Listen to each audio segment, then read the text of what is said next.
आभार, बहुत ही आभारी हूँ मैं आपका कि आपने आपने इतना अच्छा परिचय दिया मेरा कि मैं चाहता हूँ कि अगले जन्म में यह सच हो, क्योंकि इस जन्म में सच नहीं हो पाया। अरे न मैं पीएचडी कर सका, न किसी धर्म पर प्रभुत्व पा सका। इधर उधर भटकते भटकते आप जैसे विद्वानों के समीप बैठकर काफी कुछ जमा कर सका हूँ, उसी को बार बार दोहरा रहा हूँ। और हम्म, हाँ, ये सच है कि टेलिग्नोसिस एक विषय जो है उसको मैं प्रस्तुत कर रहा हूँ एक नए सिरे से, एक नए ढंग से। सबसे पहले तो मैं डॉक्टर भंडारी के चरण स्पर्श करता हूँ, एक परम विद्वान जिसने मुझे हमेशा मेरा बल बढ़ाया। इसके लिए मैं उनका पहले से ही उपकार मान लेता हूँ। दूसरा कि मैं आप इस ग्रुप में मैं पहले सांख्य पर और तर्पण पर अपना निवेदन आपके सामने प्रस्तुत कर चुका हूँ।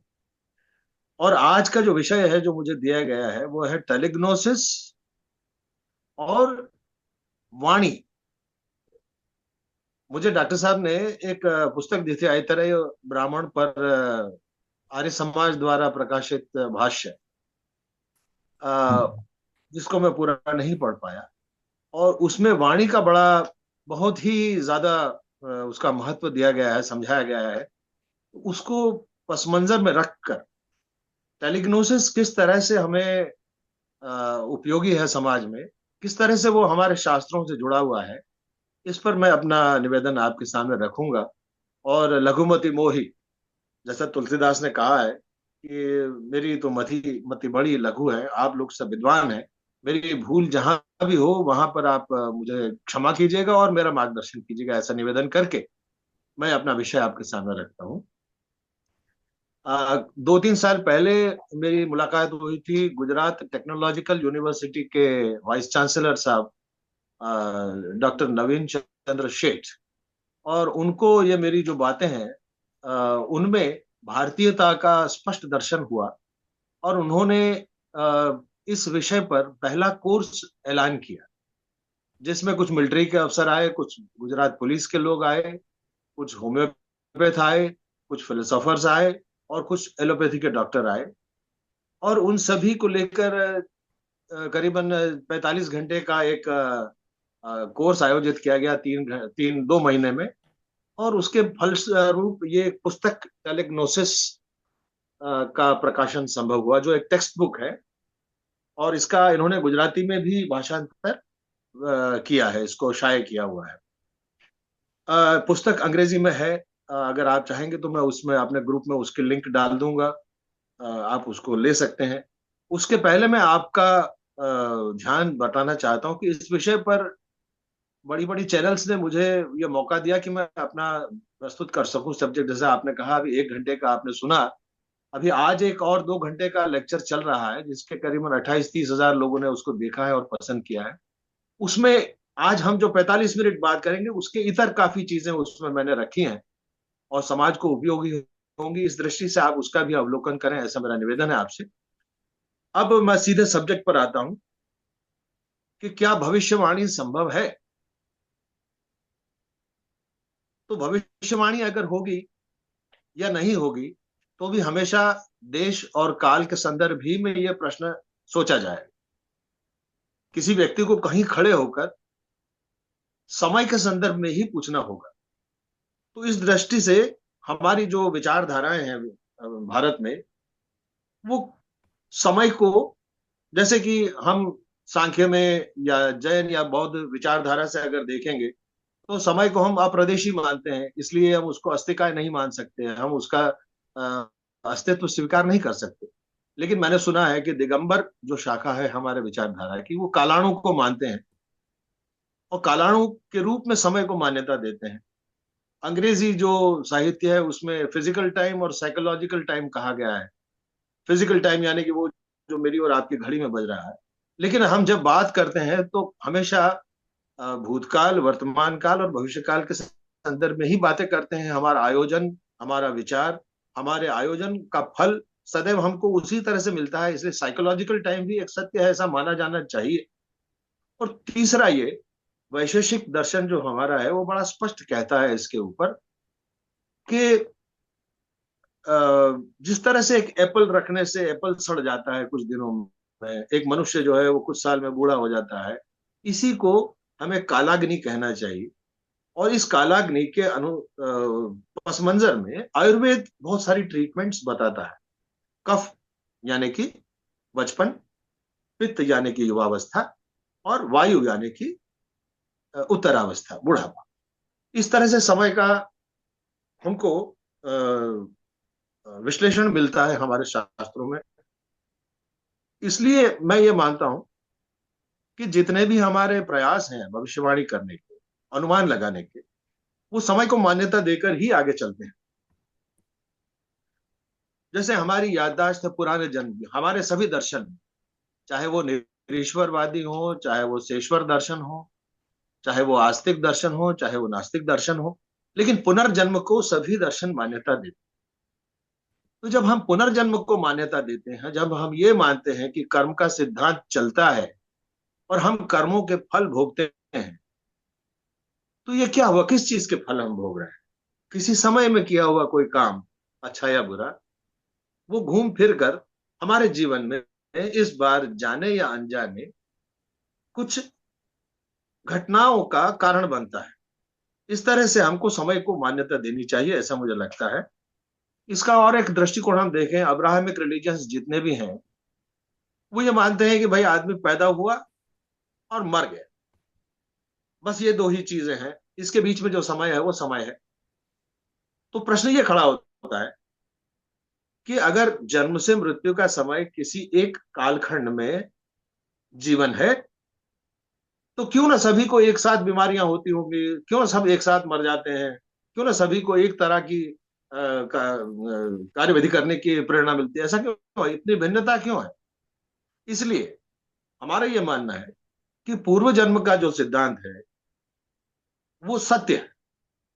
हमारी आत्मा कहीं से आ रही है, कुछ लेकर आ रही है, कुछ ट्रांजैक्शंस हमारे अधूरे रह गए हैं, जिनको हमें या तो तपस्या के द्वारा या तो हमको कुछ और कार्यों द्वारा उसको नलिफाई करना है, और हमको मोक्ष की तरफ, कैवल्य की तरफ चलना है। इस तरह से ज्योतिष शास्त्र और आयुर्वेद समय के बैकग्राउंड में सारी चीजों को देखते हैं।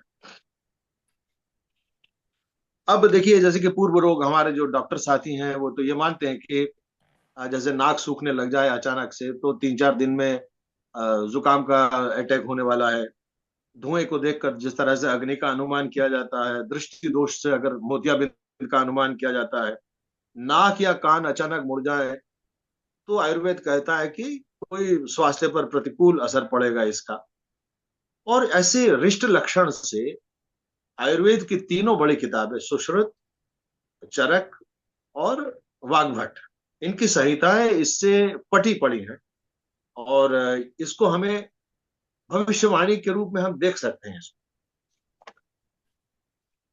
लेकिन ये अनुमान प्राणी के मस्तिष्क में आते कहां से हैं? मैं बहुत धीरे धीरे जो मेरी सीमित समझ है उसके हिसाब से डॉक्टर भंडारी के आदेश की तरफ बढ़ रहा हूं, जो मैंने प्लान किया है मेरे निवेदन को, कि ये अनुमान आखिर हमारे दिमाग में किस तरह से प्रवेश करते हैं, उनका कैसे होता है।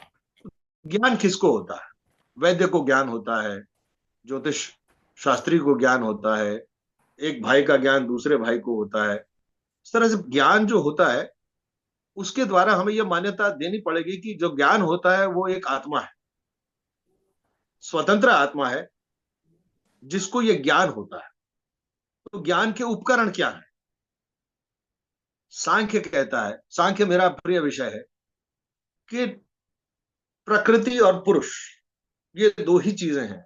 प्रकृति यानी प्री क्रिएशन, जो क्रिएशन आप हम जिसे भी क्रिएशन कह दें, उस क्रिएशन से पहले भी कुछ था, ये तो सत्य मानना पड़ेगा। इसलिए प्रकृति और पुरुष, ये पुरुष शब्द का एक अच्छा, किसी ब्राह्मण ग्रंथ में बड़ी अच्छी इसकी निरुक्ति दी गई है। वो पुर जिसमें ऊर्जा है, वो फील्ड जिसमें एनर्जी है, वो चाहे किसी रूप में हो, पेड़ के रूप में हो, मनुष्य के रूप में हो, राक्षस के रूप में हो, देवता के रूप में हो, भूत प्रेत, जिसको आप चेतन कह सकते हैं, जिस रूप में हो, उसमें वो एनर्जी और एटम, इसे आप कुछ भी कह दीजिए, प्रकृति और पुरुष इनका संसर्ग है। जैसे हम टीवी से रिमोट चालू करते हैं, वैसे बिना संपर्क के भी इनका इनका मेल हो जाता है। और जो पंच तत्व हैं, जो पंच महाभूत हैं, उनमें एक क्षोभ उत्पन्न होता है, जिसे हम कभी कभी किसी नाम से बुला लें, हम उसको बिग बैंग कह दें, हम उसको हम मैं उस पर आऊंगा, ये मेरा अच्छा विषय है कि संभूति एक शब्द आता है, उस पर भी हम बात करेंगे। लेकिन जब वो क्षोभ उत्पन्न हो जाता है, तो आज का विज्ञान जो मैंने सुना है, आप ज्यादा जानते हैं इसके बारे में, कि सारी की सारी चीजें लाइट और ध्वनि, लाइट एंड साउंड, इसी से उत्पत्ति हुई है सारी, बिग बैंग हो या कोई हो। लेकिन सबसे मूल कारण जो है वो लाइट और साउंड, बिजली, ऊर्जा, यानी कि प्रकाश की ऊर्जा हो या गर्मी की ऊर्जा हो या ध्वनि की ऊर्जा हो, इन्हीं से सारा कुछ ब्रह्मांड जो है परिचालित हुआ होगा शुरू में, ऐसी परिकल्पना एक है। तो उसमें उसको जानने के लिए अब हम प्रवेश करते हैं भारतीय विज्ञान के द्वारा, भारतीय दर्शन शास्त्र के द्वारा, कि वो वहां तक ही केवल नहीं है। बिग बैंग या यजुर्वेद का जो अंतिम अध्याय है, उसमें मेरे ख्याल से 19वां या ऐसा कोई श्लोक है, श्लोक नहीं कहेंगे उसको, हम ऋचा कहेंगे। उसमें है कि संभूति एक शब्द आता है। संभूति शब्द हमारी जो जैन विचारधारा है उसके बहुत करीब, कि एक ही पदार्थ में से जब हम पैदा हुए हैं, हम सम पदार्थ में से पैदा हुए भूत हैं, दृश्यमान अदृश्य हो जो भी हो, लेकिन हम जो आकार साकार हैं, वो एक ही पदार्थ की हम उपज हैं। तो उसको जानने पहचानने के लिए जो उपकरण बनाए गए, वो सबसे पहले 5 ज्ञानेंद्रिय थे। ये सांख्य का विषय है। सांख्य इस तरह से कहता है कि पहले ज्ञानेंद्रिय बनी, उसके बाद में उस ज्ञानेंद्रिय के बनने का कारण क्या था, तो हमारे जो विद्वान है वो ये कहते हैं कि लाइट और साउंड ही नहीं थे, लेकिन तीसरा एक एलिमेंट था, वो इच्छा शक्ति थी। लाइट और साउंड पैदा करने वाली जो शक्ति थी, उसने उसमें इच्छा भी तो डाली हुई थी, तभी जाकर तो ये सारे चेतन भी हैं, अचेतन भी हैं, अणु भी है, सेल भी है, परिचालित भी है। किसकी इच्छा से परिचालित? प्रत्येक अणु अलग अलग अलग अलग अलग अलग अलग अस्तित्व में कैसे बिखर क्यों नहीं जाता? आयुर्वेद में एक सिद्धांत आता है, समान ही वृद्धि ही। वो कहता है कि समान पदार्थ जो है वो कहीं ना कहीं एक साथ जमा होता चला जाएगा, एक साथ होता चला जाएगा, और कोई मंगल ग्रह बन गया, कोई कुछ बन गया, कोई मैं बन गया, कोई हिरन बन गया, कोई घोड़ा बन गया। ये बड़ी रहस्यमय प्रक्रिया बताता है कि समान ही वृद्धि ही। पता नहीं कैसे समान वृत्ति के लोग सामने साथ में आ जाते हैं, वो ज्ञानेंद्रिय के द्वारा एक दूसरे को जान लेते हैं। एक कोई ऐसा कम्युनिकेशन इसमें होने लगता है। वैशेषिक कहता है कि समान की वृद्धि होने का, समान की उपस्थिति होने का, पहले तो वो ये बड़ा अच्छा जवाब देते हैं। पहले ये कहा जाता था न्याय शास्त्र तक कि सब अणु अणु अणु अणु अणु है, लेकिन वैशेषिक पहला था जिसने कहा कि अणु त्रिगुणात्मक है, प्रकृति त्रिगुणात्मिका है, सत है, रज है और तम भी है। अगर संभूति एक ही पदार्थ में से हुई होती, तो गाय शेर से क्यों डरती? ये कुत्ता हमको क्यों काटता? कोई हमको क्यों नुकसान पहुंचाता? हम भाई भाई होते, हम भाई बहन होते, अगर हम एक ही पदार्थ, एक ही प्रकार के अणुओं की उपज होते, तो हमें दुश्मनी का, हमें संहार का, हमें नई सृष्टि का भाव कैसे उत्पन्न होता? इसलिए ये कहते हैं कि 3 प्रकार की ये अणु की रचना है, और सत भी है, रजोगुण भी है और तमोगुण भी है। इसी को आयुर्वेद ने कफ, पित्त और वायु का नाम दिया हुआ है। जब क्षोभ उत्पन्न होता है, उसको जानने के लिए सबसे पहले कुदरत ने ज्ञानेंद्रियां बनाई। उससे पहले, हाँ, उससे पहले अहंकार महतत्व बना। महतत्व से आयुर्वेद यजुर्वेद बहुत अच्छा कहता है कि ये सब सृष्टि आई कहां से? महदाकाश में आकाश बना है। पता नहीं कोई ऐसा ऐसा स्थान है ब्रह्मांड में कि जिसके अंदर हमारा ब्रह्मांड समाया हुआ है। क्योंकि हमारा ब्रह्मांड ठीक वैसे ही है जैसे किसी गर्भवती महिला के पेट में उसका बच्चा। शायद ये सूर्य, चंद्र, शुक्र, मंगल, नेबुला, ये सब मिल मिला के हम सब के सब किसी के गर्भ में समाये हुए हैं। और जैसे अंदर गर्भ में 2 या 3 बच्चे हों और वो अपने आप को स्वतंत्र मानते हों, कुछ उसी अंदाज में हम भी जी रहे हैं कि हम स्वतंत्र हैं, हम बिल्कुल खुले वातावरण में हैं, लेकिन ऐसा नहीं है। हम किसी बड़े ब्रह्मांड का हिस्सा है।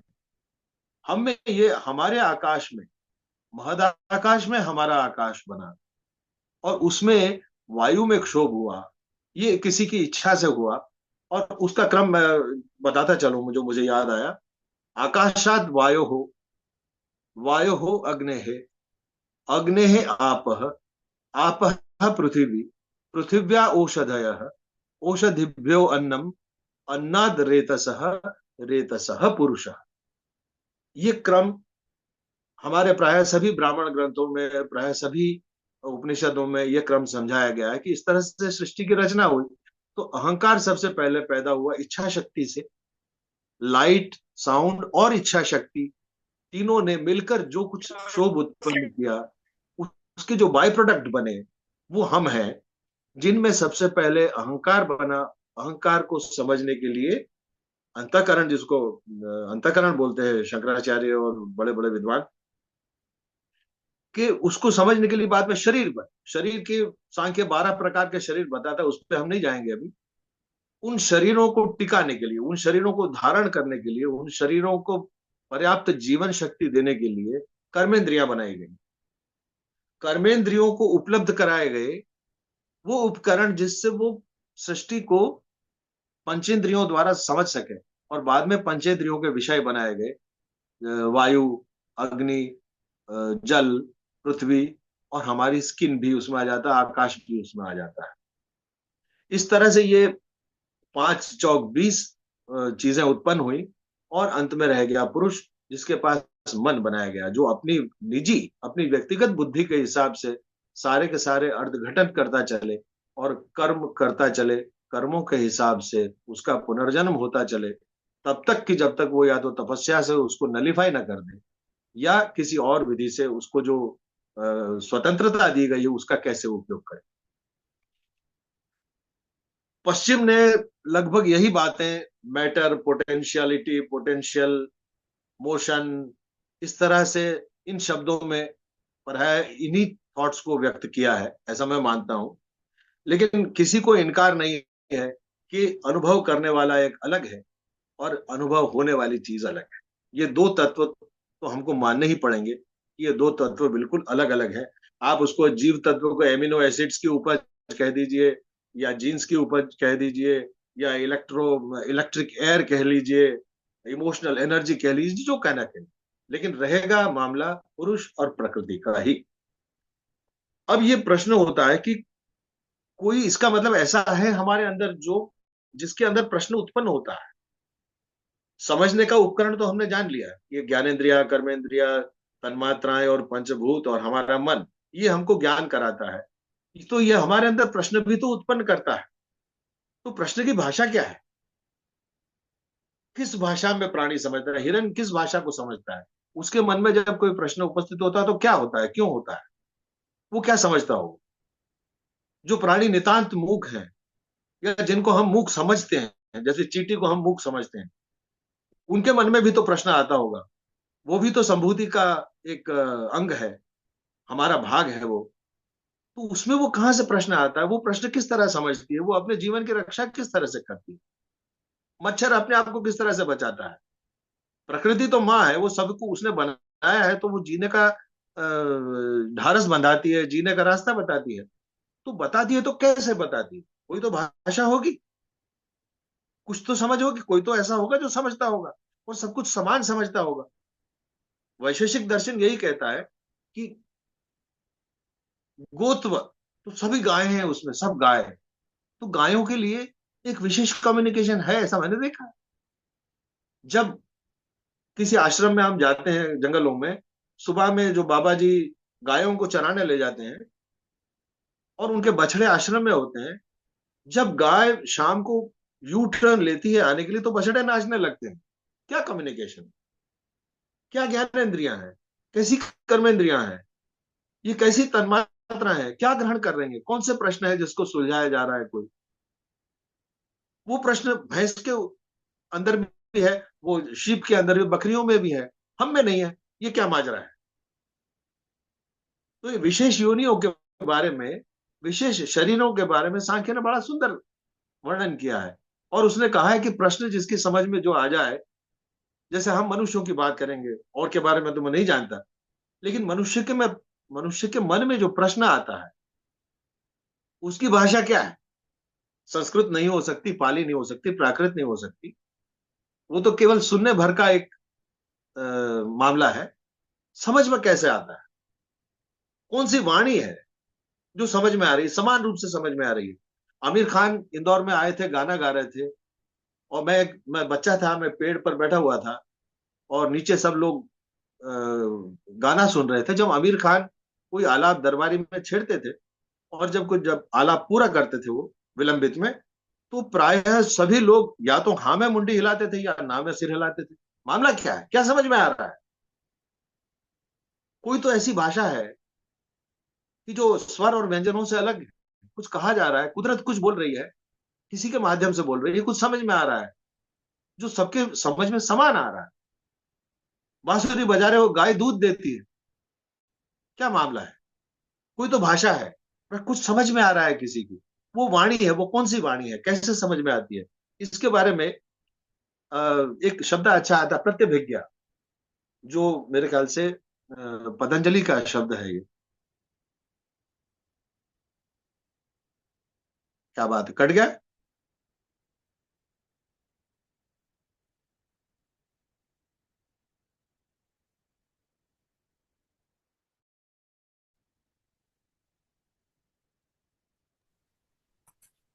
नहीं कटा है, ठीक है साहब, बोलिए। मैं दिख रहा हूं आपको। हाँ दिख रहा है, लेकिन फोटो जरा अच्छा। वो वर्टिकल आ रहा है। अच्छा, पता हाँ। नहीं इसमें कुछ हो गया है, मेरे सामने आप नजर नहीं आ रहे, लेकिन कृपया आप मुझे, आप थोड़ा झेल लीजिए। बोलता हूं मैं। हम्म। तो ये था कि प्रतिभिज्ञा एक शब्द आता है इसमें, कि जो अभिज्ञा और प्रतिभिज्ञा, दो दो चीजों की व्याख्या योग शास्त्र में की गई है। कहते हैं कि मगर का बच्चा जो है वो सीधे ही समझ जाता है कि उसे तैरना है। वो पानी की तरफ चलने लगता है। उसको कोई कहता है कि पानी यहाँ है, कौन कहता है। कबूतर का बच्चा जो है सीधा उड़ने का प्रयास करता है। आदमी का बच्चा तो यही करता है। आदमी का बच्चा दूध पीने लगता है, किसने सिखाया उसको, क्या वाणी है, किसकी समझ में आ रहा है, कैसे समझ में आ रहा है। उसका क्या कोई पहले का ज्ञान है, पूर्व जन्म है, समय की। और एक पुष्टि हो जाती है कि समय है। अब इसके बाद में यह है कि वाणी का उद्देश्य लगता है कि जीवन की रक्षा है। जीवन की रक्षा करना ही वाणी का मूल उद्देश्य है।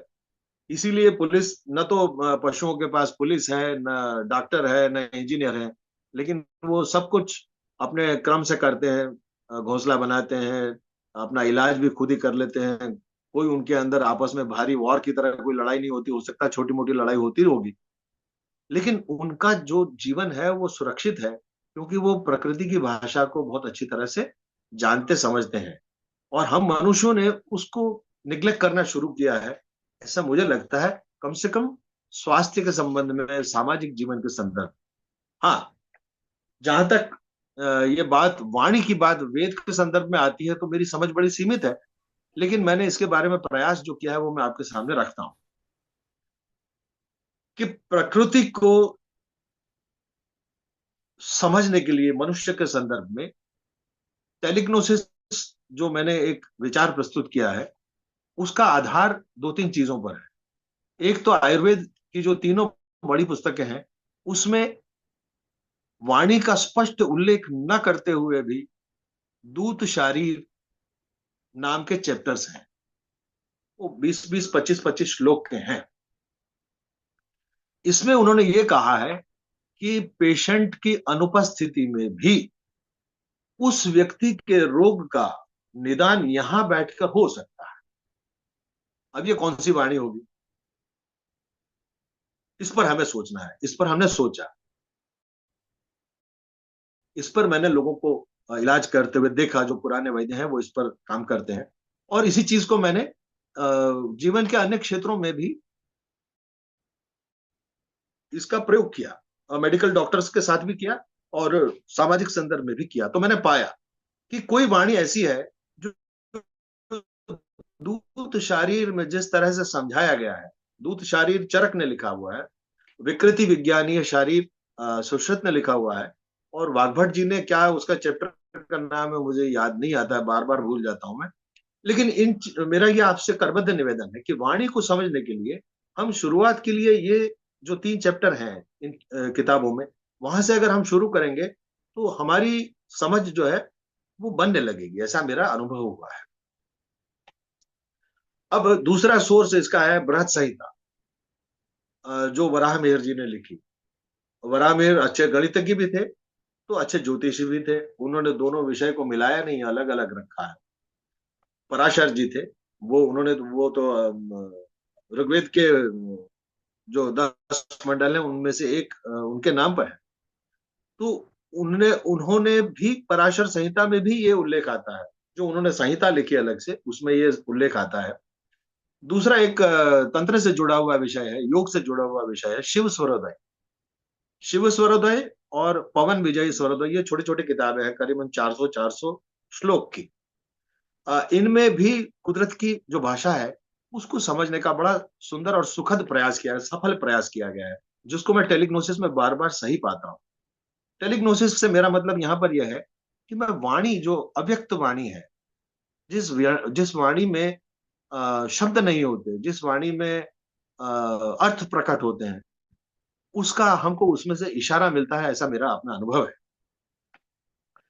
अच्छा, दूसरी देखिए, आप टेलिग्नोसिस के बारे में एक और बात कर ली जाए कि टेलिग्नोसिस में जहां मैंने ये बातें बताई जो गणित के आधार पर नहीं है, वहां पर डॉक्टर साहब, डॉक्टर भंडारी हमेशा कहते हैं कि गणित एक बड़ी परफेक्ट भाषा है। तो गणित का भी तो सहारा लिया गया है। जो फलित ज्योतिष है, जो कुंडली, जो ग्रह, जिसमें लगन निकाला जाता है, आरूढ़ निकाले जाते हैं, वो गणित की भाषा है। तो गणित से भी पंडितों ने ये जानने का प्रयास किया है कि ग्रह जो है वो क्या कह रहे हैं, ग्रहों का इशारा क्या है, कौन सी भाषा में हमको ये प्राप्त होता है कि हमारी भविष्यवाणी सच हो जाती है। लीलिया अमरेली जो जिला है, वहां पर जयप्रकाश माढ़क नाम के एक गणित के टीचर रहते हैं, या रहते थे, अभी भी हैं वो, भगवान की दया से। वो गणित के टीचर हैं, वो 10वीं पढ़ाते थे गणित में। और उन्होंने 16 या 18 जनवरी 2000 के दिन जो भूकंप आया था, उसकी सटीक भविष्यवाणी की थी कि 26 जनवरी को, यानी कि करीबन एक हफ्ते के बाद, सुबह 9 बजे से 9:30 बजे के आसपास भारत के पश्चिम किनारे पर बड़ा भयंकर भूकंप आएगा। ये किस वाणी में प्रकट हुआ? गणित की भाषा में प्रकट हुआ है। तो गणित की भी कोई ऐसी भाषा होनी चाहिए, ऐसा सोर्स होना चाहिए जो हमारे वेदों से जुड़ता हो। सूर्य संहिता का हो सकता है ये भी कोई हिस्सा रहा हो, किसको मालूम। आप जैसे जो वैज्ञानिक है वो इसकी खोज करेंगे तो इसका कुछ सूत्र तो मिलना ही मिलना है, अन्यथा ये कैसे संभव। अब दूसरी बात पर आते हैं कि प्रश्नाक्षर। प्रश्नाक्षर एक विधि हमारे ऋषि मुनियों ने बताई है। जैसे कोई जंगल में बैठा हुआ है, आपने समाधि लगाई हुई है जंगल में, और आप 10-15 साल हो गए समाधि में, और मैं आपके पास आया और आपको कोई प्रश्न पूछता हूं, तो आप जवाब किस आधार पर देंगे? तो वाणी, जिस पर मैं अभी आने वाला हूं, ऋषि मुनियों ने कहा कि प्रश्न के अक्षर से भी प्रश्न का जवाब दिया जा सकता है। इसको प्रश्नाक्षर विधि बोलते हैं, जो कि ज्योतिष की बहुत ही कम प्रचलित विधि है। लेकिन इसको हमारे ग्रामेरियन ने, हमारे ऋषि मुनियों ने एक भाषा का दर्जा दिया हुआ है। इसके ऊपर छोटी सी बात मैं आगे कभी करूंगा। अब प्रश्न यह आता है कि प्रश्नाक्षर हमें वाणी से जोड़ने की विधि है। यहां से मैं अपने मूल विषय पार्ट 2 वाणी पर आता हूं। प्रश्नाक्षर से हम वाणी से जुड़ते हैं। मैं एक बार फिर कहता हूं इस वाक्य को, प्रश्नाक्षर से हम वाणी से जुड़ सकते हैं, ऐसा यहां पर प्रतीत होता है। वैदिक साहित्य, अब इसी को हम आगे लेते हैं। वैदिक साहित्य में यत जुहु, यत का मतलब होता है गति और जुहू का मतलब होता है आकाश। जैसे हम शिव, शिव को हम, शिव का जो बीज मंत्र है वो है ओम जुम सह।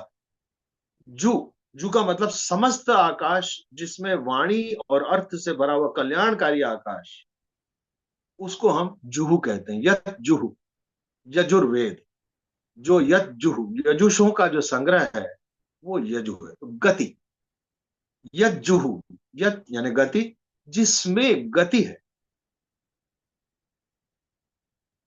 वो यजुर्वेद है। और यजुर्वेद में वाणी का जो अर्थघटन हम निकालते हैं, जो विद्वानों के पास बैठकर मैं जान के आया हूं, वो इस तरह से है कि जब जब भी सृष्टि पैदा हो रही है तो संभूति है, किसी की इच्छा से कुछ बन रहा है, कोई रचना होने जा रही है, तो उसमें कम्युनिकेशन पॉसिबल है। Communication has to be there. जब हम एक ही प्रकार के पदार्थ हैं, जैसे पानी में मैं यहाँ पर एक उंगली डालता हूं तो उसकी तरंगे अनंत तक जानी ही चाहिए, क्योंकि वो तरंग तो जीवित रहेगी। तो किसी की इच्छा, किसी की वाणी, किसी का अर्थ जब प्रसूत होता है, तो वो इच्छा ही तो है, एक तरंग ही तो है वो। इच्छा से तरंग, इच्छा भरी हुई तरंग तरंगायित हो रही है।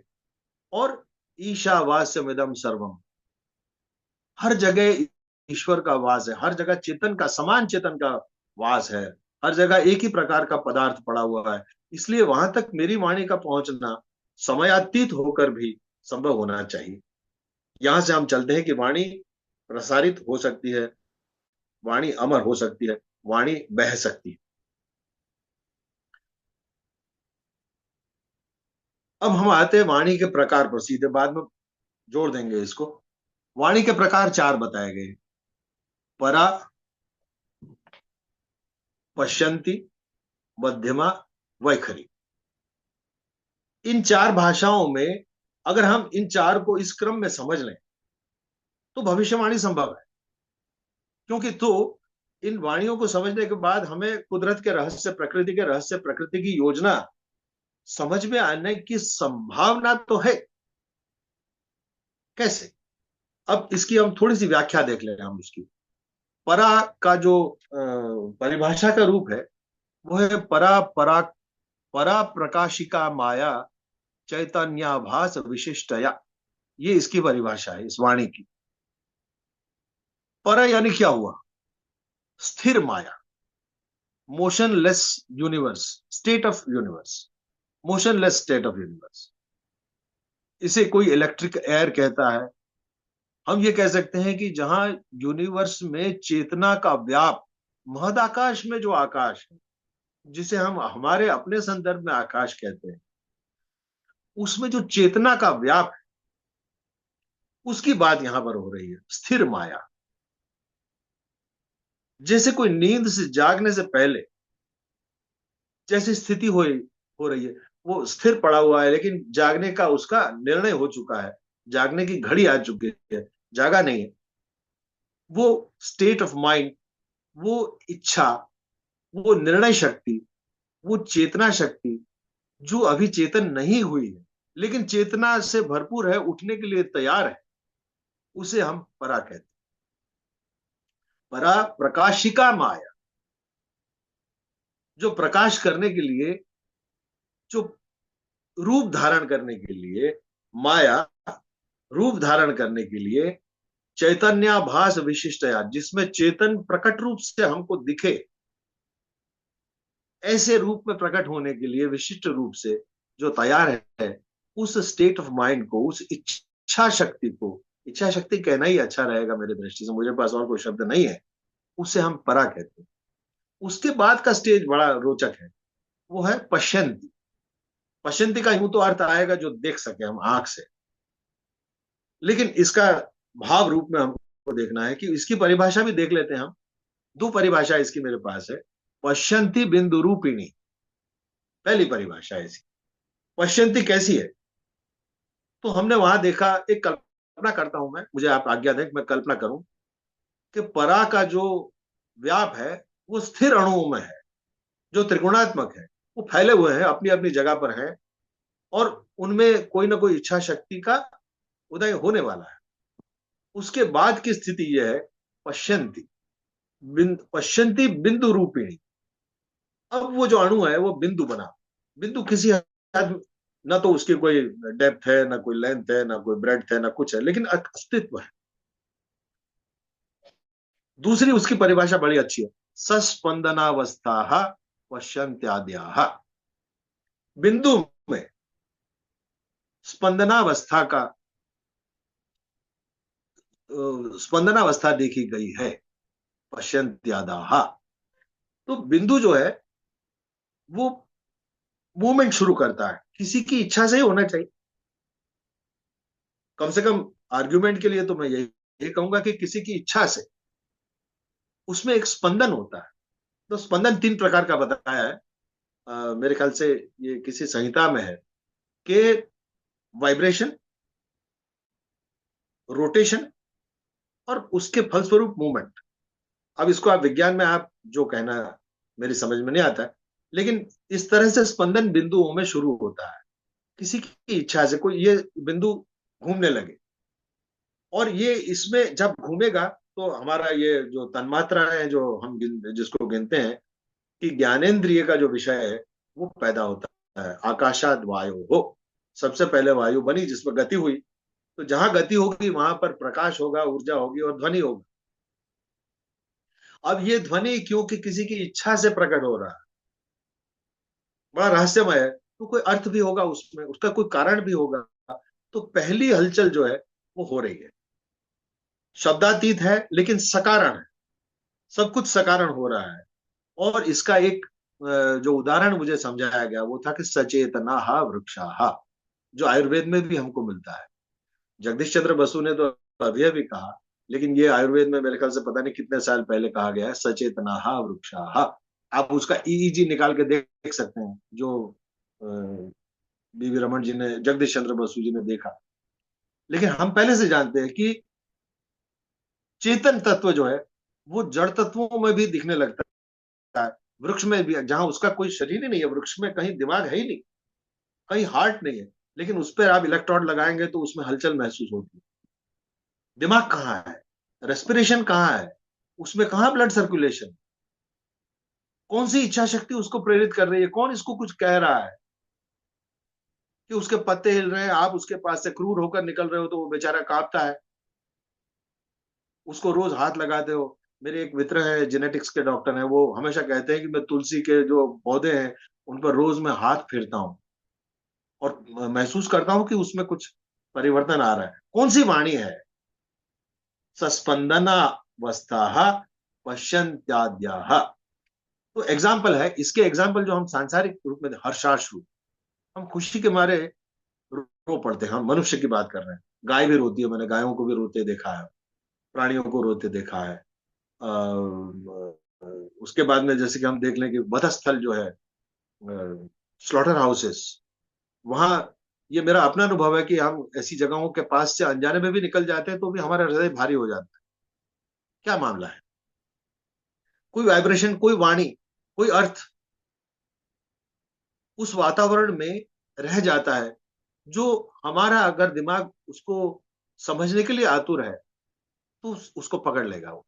जैसे किसी भीड़ में ढोल बज रहा है लेकिन माँ अपने बच्चे की आवाज को पहचान लेती है, उसी तरह से अगर हमारा मन उस तरफ झुका हुआ है तो ये सारी संवेदनाएं पता नहीं किस भाषा में, लेकिन उसकी कॉमन भाषा है।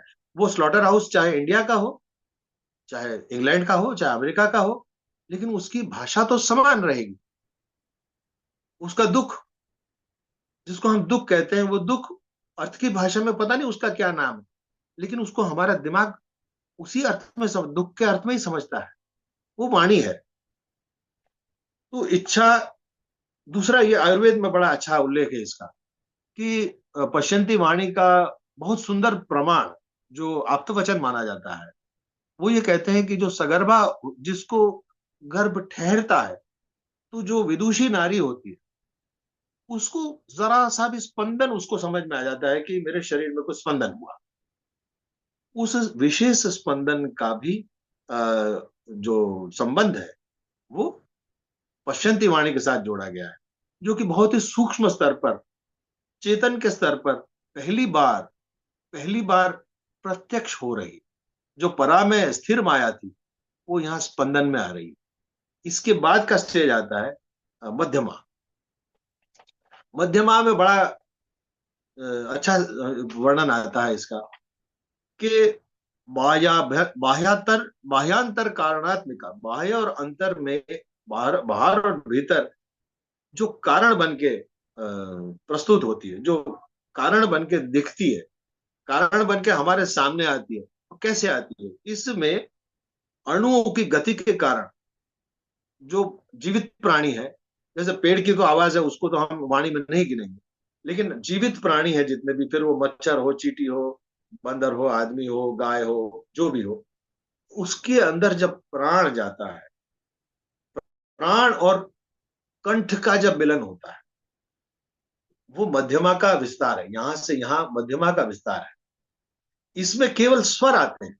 जैसे प्राणी जो है हमारे आसपास, वो बहुत से बहुत रू की आवाज निकाल रहे हैं, अदरवाइज आ ई उ इस तरह की आवाज हमको प्राणियों में मिलती हैं। जो लेस डेवलप्ड प्राणी है, वो केवल स्वर की भाषा बोलते हैं, मध्यमा।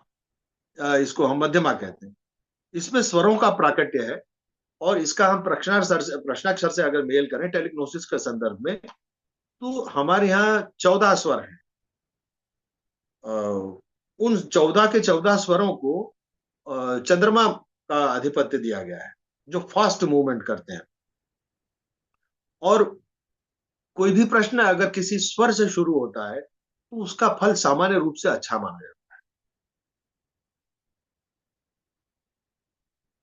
अब ये जो वाणी है, वो मुझे एक मुनि है हमारे, जो प्रेरणा देते रहते हैं मुझे, उन्होंने कहा कि ये मध्यमा वाणी जो है, वो हमारे, जैसे जैसे मनुष्य का मन, द्रव्य मन, भाव मन नहीं, भाव मन तो उन्होंने बताया, मुझे बहुत अच्छा समझाया कि पेड़ में भी भाव मन तो है, लेकिन हमारे यहाँ जो द्रव्य मन है मनुष्य का, बंदर से लेकर जो हम आ रहे हैं, ऊपर ऊपर आ रहे हैं, जैसे जैसे विकसित हो रहा है, उसमें ये और अधिक प्रकट होने लगती है। उसके उसकी आवाज से भी समझ में आने लगता है कि वो उसका गाय का रंभाना किसी पीड़ा के कारण है या किसी और कारण से। तो कंठ से इसका संबंध आ जाना, ये मध्यमा का लक्षण है। और अंतिम वाणी जो मनुष्य हम जानते हैं, वो है वैखरी। वैखरी नाद रूपिणी, नाद रूपिणी। अब नाद कहा है उन्होंने, स्वर नहीं कहा है, ध्वनि नहीं कहा है। नाद अनाहत भी हो सकता है और अनाहत आहत भी हो सकता है। इनविजिबल भी हो सकता, इनऑडिबल भी हो सकता है, ऑडिबल भी हो सकता है। आप तो सब साइंटिस्ट हैं, आप तो जानते हैं कि जो मेरे लिए ऑडिबल है, वो हो सकता है कि चींटी के लिए ऑडिबल ना हो, जो चींटी के लिए ऑडिबल है, वो मेरे लिए ना हो। लेकिन समस्त चीजें वो नाद की कैटेगरी में यहाँ पर हमारे शास्त्रकारों ने रख दी है, कि वैखरी जो है वो नाद रूपिणी है। तो वो नाद कौन सुन सकता है, ये उसकी इंद्रिय के बैंड के ऊपर है, लेकिन वो नाद के रूप में है। और इसका संबंध प्राण और हमारी जो मुख, जो प्रणाली है, जो प्रक्रिया है, जिसमें दांत, जीभ, होठ, मूर्धा, तालु, जिसमें और स्वर तो ही है, इनमें इन चीजों का प्रयोग होता है। तो हमारा जो ककेरा है, जो अल्फाबेट है हिंदी का, वो इस तरह से डिवाइड किया गया है, ऋषि मुनियों ने इसको वाणी से जोड़ा है, कि किस तरह से वाणी उत्पन्न होती है, प फ ब भ म, इस तरह से। आप जानते हैं, इस चीज को बोलने की जरूरत नहीं मुझे। लेकिन इसका और एक पक्ष है। मेरा आपसे निवेदन है कि आप जो अंग्रेज विद्वान थे, जॉन वुड्रॉफ उनका नाम था, पहले वो आर्थर आवलॉन के नाम से लिखते थे। उन्होंने भारतीय तंत्र पर और ऐसे पक्ष पर, फ्रीक्वेंसी पर, उन्होंने बड़ी अच्छी किताब लिखी है, द गार्लैंड ऑफ लेटर्स। वो कलकत्ता के चीफ जस्टिस थे, और उन्होंने बाद में भारतीय तंत्र शास्त्र में दीक्षा लेकर बहुत पांडित्य प्राप्त किया। और उनकी इस किताब में अंग्रेजी में बड़ा अच्छा वर्णन दिया गया है कि किस तरह से हमारे व्यंजन जो हैं, उनका उच्चारण करने से किन किन चीजों पर प्रभाव पड़ता है। अब कितना पड़ता है, ये वही बता सकते हैं, या आप जैसे जो मूर्धन्य जो वैज्ञानिक है, जिनके पास लेबोरेटरीज हैं, वो बता सकते हैं। लेकिन मुझे एक विद्वान ने बताया है, जो मैथमेटिशियन है, उन्होंने ब्रह्मदेश में तंत्र की साधना की, और वो ये कहते थे कि जैसे श्री, श्री बीज है, श्री बीज का तब तक उच्चारण करवाया जाता था गुरु के द्वारा जब तक एक मूंग की भरी हुई थाली, मूंग के दाने, उन पर उसका उच्चारण होना चाहिए, और जब तक उस आकृति का आकार जब तक श्री के जैसा ना हो जाए तब तक श्री की उच्चारण पद्धति को सुधारना होता है। तो मेरा कहने का तात्पर्य यह है कि मेरे जो जो मैंने सुना है, ये तो मैंने सुना हुआ है और बड़े अच्छे निष्पक्ष व्यक्ति से सुना हुआ है, उनका ये कहना है कि इन ध्वनियों का उनके आकारों से भी बड़ा संबंध, जब आकारों से संबंध हो सकता है तो जॉन वुडरॉफ जब कहते हैं कि उनका किसी चीज पर प्रभाव डालने से भी संबंध है, तो मुझे उसको मान लेना चाहिए। अच्छा, जो हमारा तंत्र शास्त्र है जो करीबन वेदों के पैरेलल चला है, उसमें भी सारी फ्रीक्वेंसीज का बीज मंत्र से जोड़ा गया है। सारे के सारे हमारे व्यंजन जो है वो अपने आप में बीज मंत्र हैं, और उनको अपनी अपनी शक्तियां दी गई हैं कि उसका उच्चारण करने से कुछ विशेष परिवर्तन वो अपने आसपास के वातावरण में ला पाते हैं।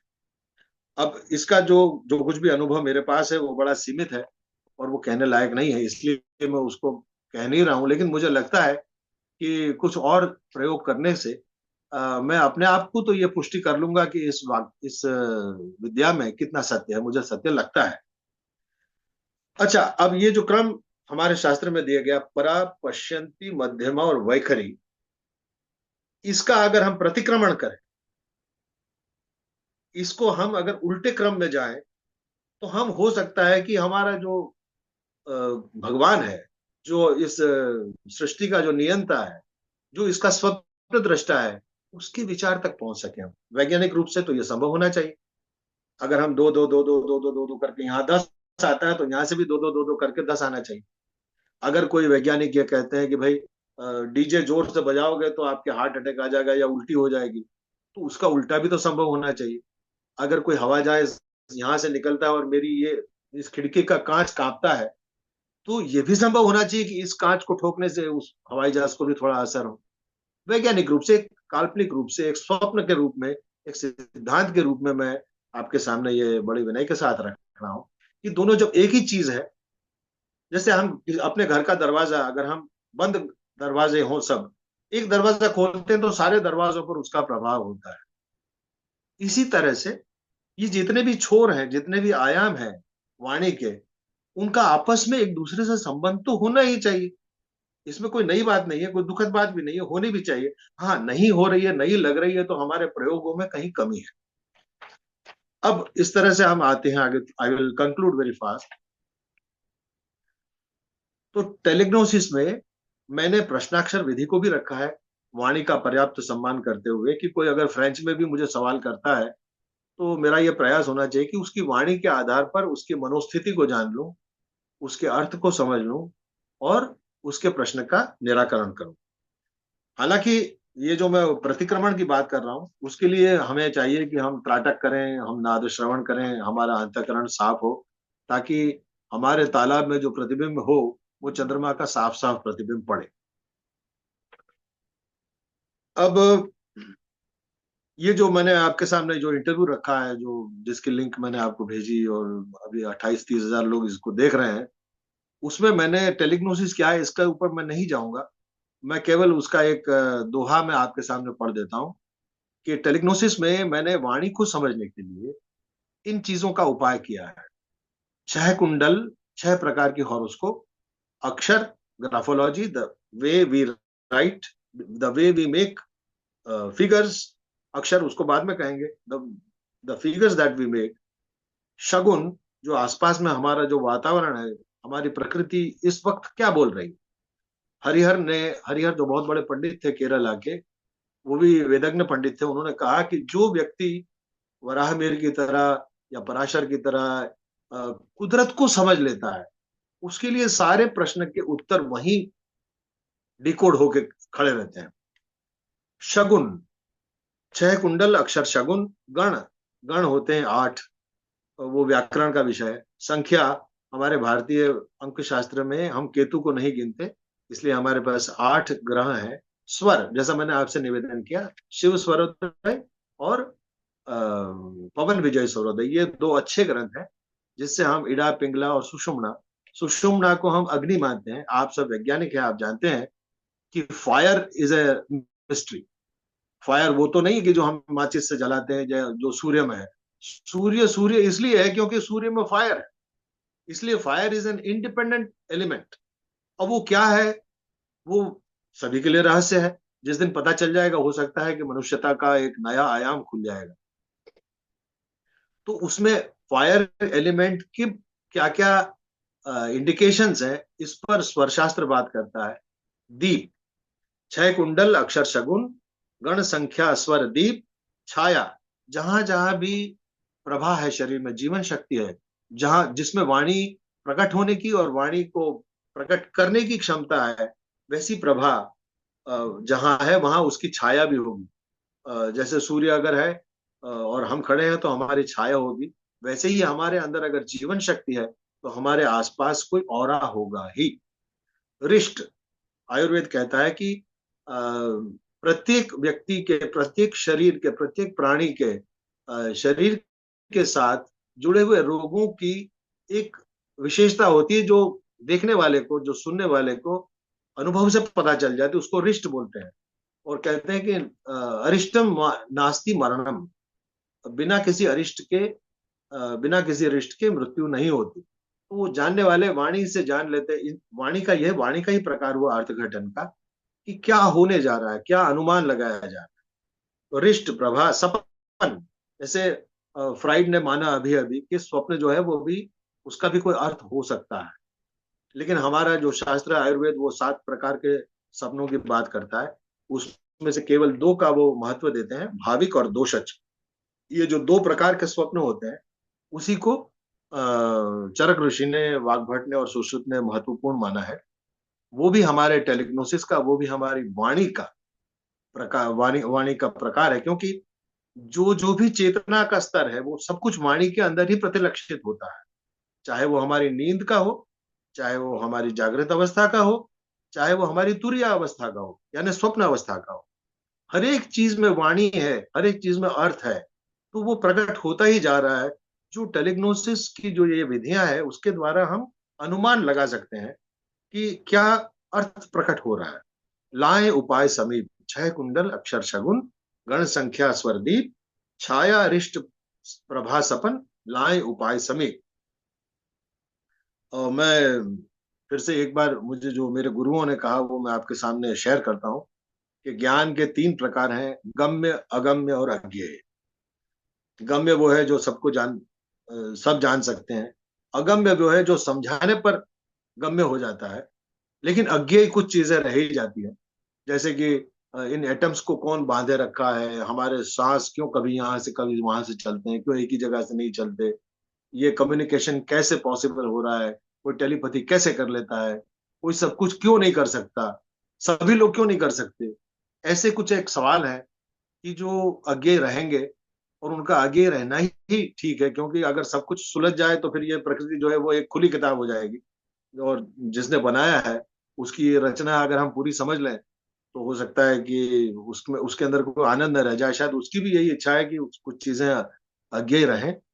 और मुझे लगता है कि समय पूरा होने आ रहा है। तो मैं जैन एकेडमी ऑफ स्कॉलर्स का और डॉक्टर भंडारी का हृदय से धन्यवाद करता हूँ कि आपने मुझे ये मौका दिया। और सभी से प्रार्थना करता हूँ कि लघुमति मोही, मेरी बुद्धि बहुत कम है, मेरा अनुभव भी बहुत छोटा है। आप लोगों के पास संसाधन और अनुभव का एक विपुल भंडार है, लेकिन आपने फिर भी मुझे इतनी शांति से सुना, इसके लिए मैं आपका धन्यवाद करता हूँ। नमस्कार।